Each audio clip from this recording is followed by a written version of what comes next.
In today's video, I'm going to give you a quick life update to explain why I've been gone for about a month, and also talk about some of the projects that I've been working on over the course of the month of June and into July.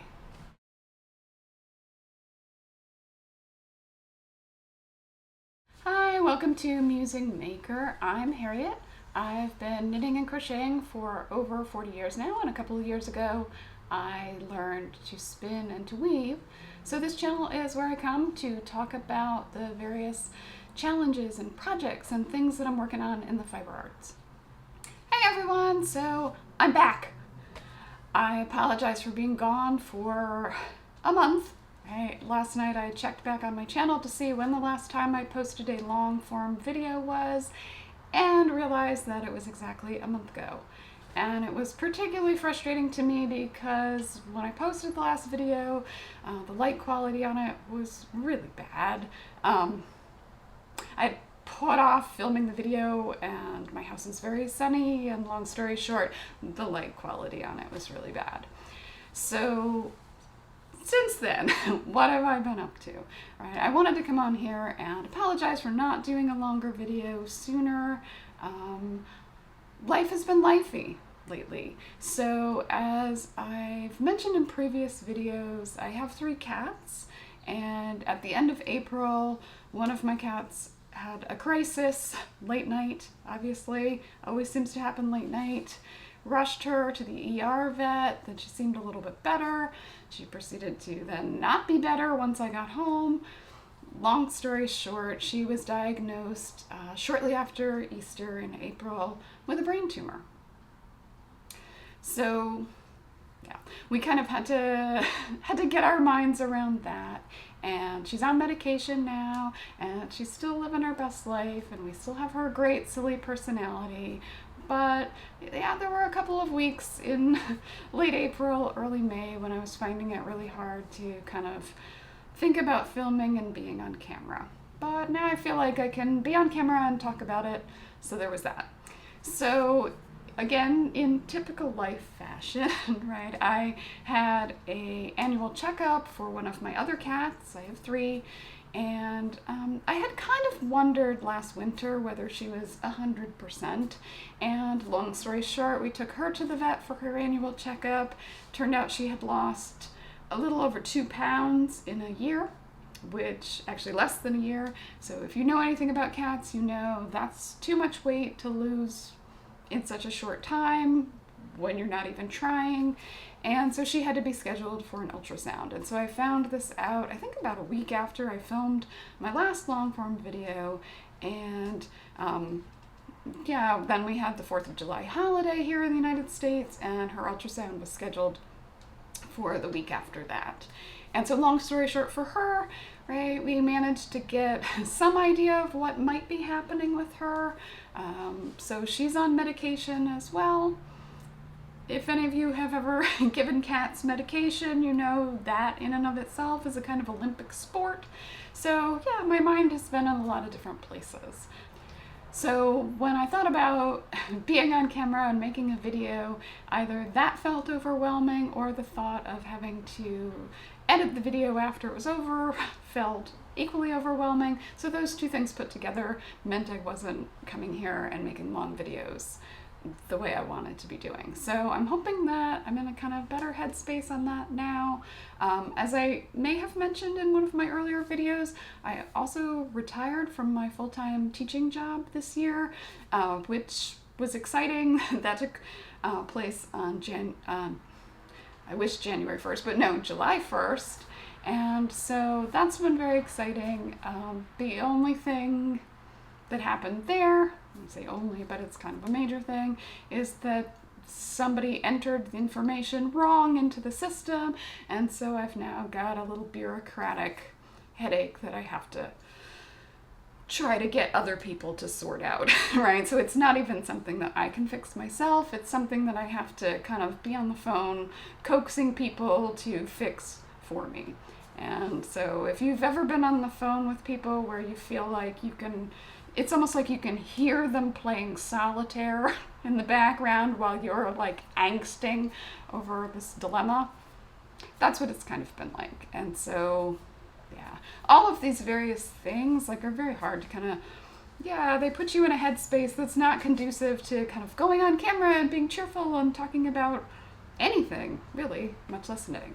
So I will put links to all of my projects in Ravelry down in the description box below this video. And so some of you have seen this before, but what I'm wearing is my rendition of Andrea Mowry's pattern called Framed.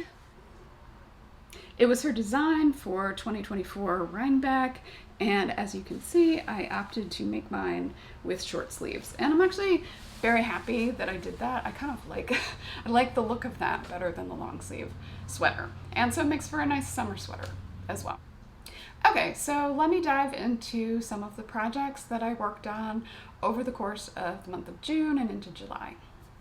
So I'll start with the first one that I will put a picture up, but I only have a picture of it as a work in progress. Part of what happened, because my brain was all over the place, was I made this sweater as a gift for someone and then forgot to take a finished photo of it.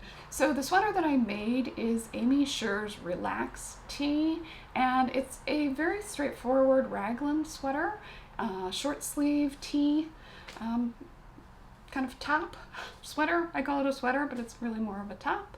And it has, as you can probably see, I think from the picture, it has garter stitch rib rows interspersed with stockinette stitch rows.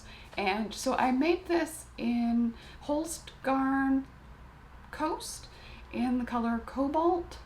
And yeah, I think it's a really nice pattern. The only thing that I found, and this is really just more me personally, is that I was reminded of the fact that I don't really love doing the raglan shaping sometimes, especially when I'm working with a lighter or thinner yarn. I'm not always happy with sort of how those stitches look along the raglan line, but that's more me than the pattern itself, right? I should have known, like when I was getting into working a straight raglan, that that's what I was going to be encountering, but I sort of forgot. Okay, so the other project that I started working on, and ironically, I started working on this the very night that my one of my cats got sick and had to be rushed out to the ER vet.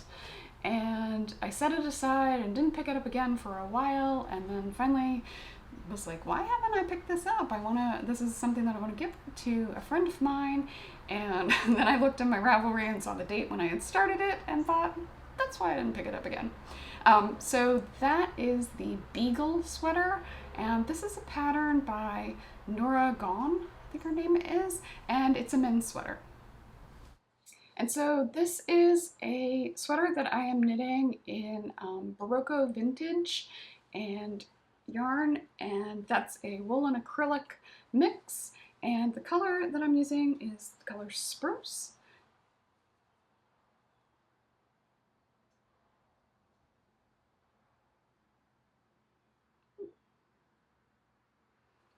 And so as you can see, right, it's a pretty straightforward yeah, it's a pretty straightforward sweater pattern. I really enjoy it. The hardest part for me was going from this transition part from the bottom of it, basically getting it set up, right? So you do the cast on and then you go immediately into this pattern that's a combination of a rib and I think it's a double moss stitch here, which is, you know, fun and wonderful. And you do use stitch markers to keep track of it, or at least I did. And then once you get going on it, you don't even really need the stitch markers in place because you can kind of keep track of it. But I found it a little bit challenging, and again, it might just be because my brain was tired, but I found it a little bit challenging to get the first few rows set so that I established the pattern. But once you do, you kind of off to the races, and then as you can see, you get towards the top, and you switch into this, I think it's a double moss stitch pattern, right? So it carries that combination of the rib up from the base of it through the body of it, and then it carries the panels with the double moss stitch from the body up through the shoulders. And so this is the back of it. It is a seamed sweater. Right, so I'm basically just making pieces of it, and I will eventually block them and seam them all together. And as I've mentioned in other videos, that's not something that I mind doing, but just a word to the wise, that if you don't want to seam a sweater, this pattern is probably not for you. But that would be a shame, because it really is a very lovely sweater. And the color that I'm using in vintage, Barocco vintage, is spruce. And it took me a while to get this color, because I guess Barocco had a knit-along earlier in the year, and so a lot of my local yarn store was just having a really hard time getting enough skeins in that particular color. So I waited for a bit to get it. Now I got it. I'm kind of underway with this one. Okay, so I also started on another sock project. And so I did a sock in a yarn, a self-striping yarn by Woolens and Nosh before, and decided I like their self-striping. I'm not alone in that category. I like their self-striping yarn a lot, and so I got this colorway. It's called I Read Banned Books, which is very true. And what I'm using on the cuff is actually a yarn that I dyed myself. So it's a crew that I believe this is the one that I used avocado pits to dye. Yeah, so it's a sock yarn that I just used natural dyeing practice to create that yarn, and I thought that that would look really nice with this self-striping. And it's just going to be a plain vanilla sock, cuff down, heel flap gusset. Yeah. The idea is just to enjoy the self-striping yarn. That's my plan for it anyway.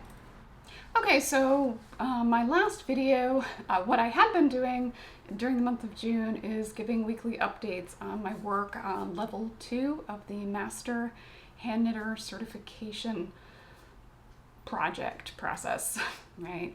And so I completed level 1 last September, so September of 2024, and I'm now working on level 2. And so in that video, one of the things that I kind of walked through was choosing colors for a Fair Isle project. So you're required, as part of the completion for the requirements for the Knitting Guild's Master Handknitter Certification level 2, you need to do a Fair Isle pattern that they give you. And so it's a funny little pattern. It's a pattern by Suzanne Bryant, and it's just called Fair Isle Wristlet. And so here's mine.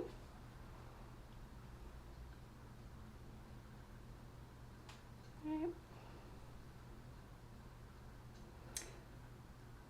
Yeah, and so one of the things that, this challenges you to do, in addition to knitting in the round, Fair Isle, kind of small circumference needles, so all of the things that you have to pay attention to in order to do that, it's also designed to to show that you have an awareness of the thought process that goes into picking out colors for a Fair Isle design. And so that said, one of the things that I also had to pay attention to is the fact that you have to use bright colors, right? So full disclosure, this is probably not something I would ever make in general, right? But these would also not be the colors that I would pick.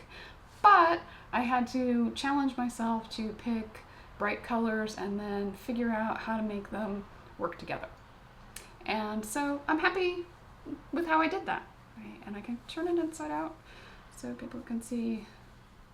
So these are my floats, right? Because I know there's a whole world of people out there who just want to see the floats, right? I have to do a little work on, so this is the side, the part where where my ends have to get woven in a little bit better. Yeah. So it's still a little bit of a work in progress, but I'm happy with it at this point. I may end up less so later on, but we'll see.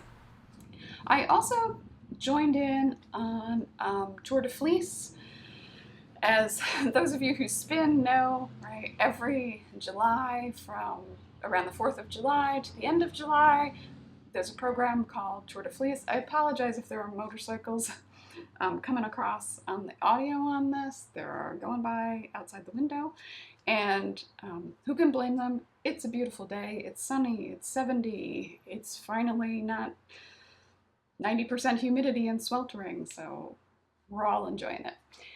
So I started working daily on the Tour de Fleece, right? So the idea of Tour de Fleece is that every day that the Tour de France runs, you spin, right? And they have rest days, you take rest days. They have challenge days, you do challenge days.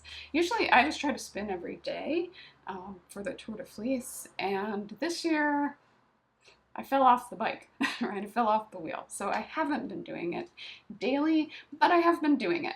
So I will try to insert some footage here so that you can see me in action working on my wheel.